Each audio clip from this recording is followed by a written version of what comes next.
One of 2b2t's most well-known groups, the Spawn Masons, just got incited. Now I'm not talking about just any typical inciting operation where the insider would only last a few weeks or a month before either giving up or getting caught. Instead, this insider actually lasted in the group for over 10 months, making her one of the longest and most effective spies in 2b2t history. This story is just insane, so let's begin.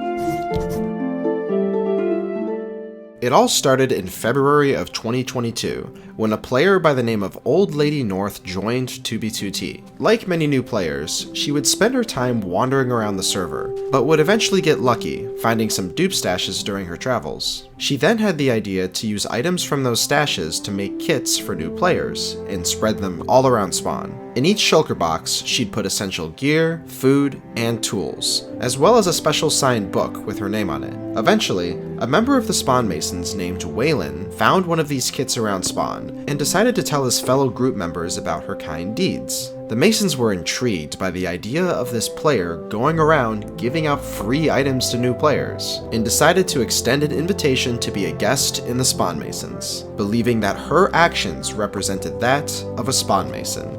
But little did they know, they couldn't have been more wrong. After Old Lady North's first interactions with the Spawn Masons, she told one of her friends, Catgirl Lana, who just happened to be associated with the Fifth Column, a notorious group known for griefing some of the largest bases on 2b2t, and a group who particularly isn't very fond of the Spawn Masons. Now, if you remember my video about the Sky Masons base, you'd recall that the Fifth Column was responsible once before for obtaining an insider in the Masons who had a moral objection to the behaviors of some of their members in real life, which resulted in the grief of this base. Lana shared this information about the Masons to Old Lady North, who immediately took personal issue with it. Her perception of the Spawn Masons was now changed for good, and from here on out, she made it her mission to cripple the group as much as possible, while of course playing the role of happy and helpful Spawn Mason. It was not long after that Old Lady North was introduced to the leaders of the Fifth Column, Orsund and Bezo. Together, they created a team and would begin gathering Discord chat logs that contained different Spawn Mason base coordinates to grief. But they would be incredibly careful at first, only griefing some of the bases that Spawn Mason guests had access to, so as to not raise suspicion of her inciting. One base here, spare one, another base there, you get the idea.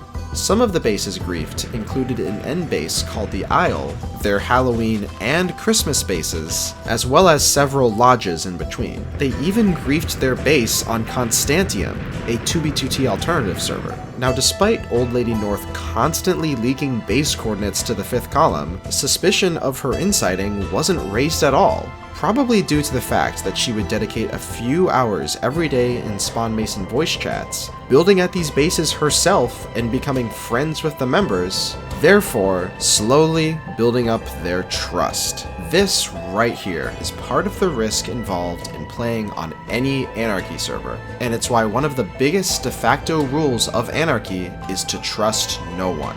You'd think that that would be a rule that one of the most secretive groups on the server would follow to heart, but in this case, they didn't. But it kinda makes sense why. First off, Old Lady North's demeanor was generally really positive and likable by the Masons. But let's be honest guys, she's a woman showing up in a group and a server that is mostly made up of guys. Obviously in an environment like that, there's going to be some bias that usually favors women, and can result in special treatment, even though it isn't always intentional. It's just a part of the nature of 2b2t. Anyways, her activity in the group went on for months, and by January 2024, the Masons finally decided to move her up to initiate status, which gave her the opportunity to be voted in as a full member. During her time as an initiate, the Fifth Column significantly lowered the frequency of their griefs to Spawn Mason bases, opting to play it safe until she got full member status. Later in April, the Masons held a vote for her membership, getting a whopping 0 to 20 votes allowing her entry into the group. which proved that she was fully trusted by the group and that her manipulation tactics worked flawlessly.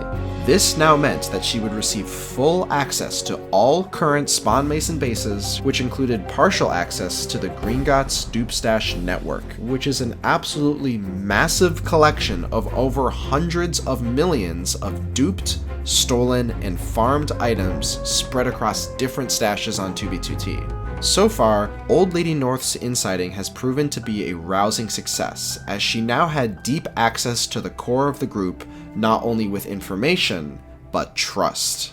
However, at some point, being an insider, especially for this long, can take a toll on the mind. Getting to know the members of the Spawn Masons, even making friends, but at the same time, sabotaging them for over 8 months has some moral implications in and of itself, and she knew this. Old Lady North couldn't take it anymore, and wanted out. But her and the fifth column came to an agreement that they would work on one final wrecking ball to the Spawn Masons, griefing every coordinate they could get their hands on and stealing as many items as possible from the Gringotts dupe stash network, all at once. Doing something like this would certainly blow her cover, making it pretty obvious that she was the insider.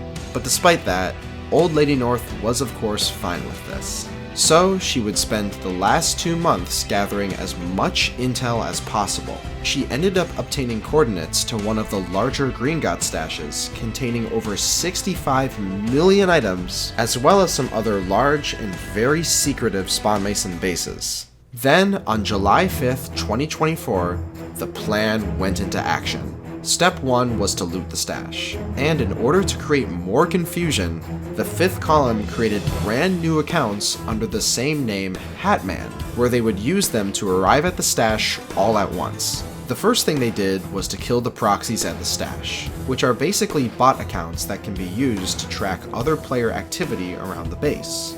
Now the race was on, and like a well-oiled machine, 6 members of the fifth column began rapidly teleporting back and forth using ender pearls, moving several dubs of items at a lightning-fast pace. It ended up taking only an astounding 3 hours to move all 65 million items out of the stash. Then came phase 2 of the plan, nuking all of their active bases at once. The fifth column waited until the next day, when all the Spawn Mason members would be attending their weekly lodge meeting, where they were likely discussing the events that happened at their Gringotts stash from the night before.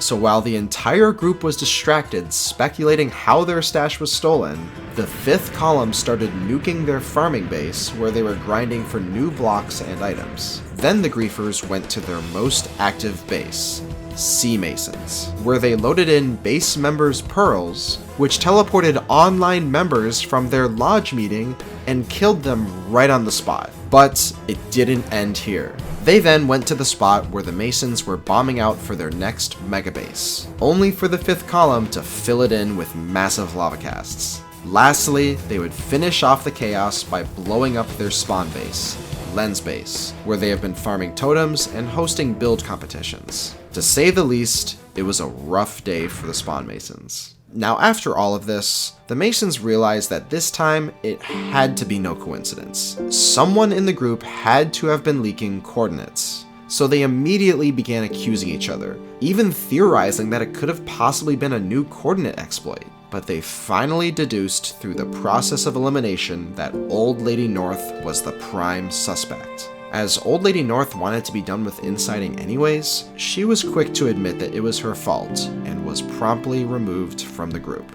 Soon after, several Masons would reach out to voice their disdain for her, calling her manipulative, psychotic, and downright evil for leaking their block game bases. Spawn Mason subgroups such as the Astral Brotherhood even began self-griefing several bases that Old Lady North had access to. It was a complete colony collapse. And well, after the dust has settled, I gotta say, I've never witnessed an inside job quite like this in my entire time on 2b2t. It was a testament to the fact that no matter how much 2b2t changes over time, some things will never change. And as long as you trust no one, I'm sure you'll survive just fine.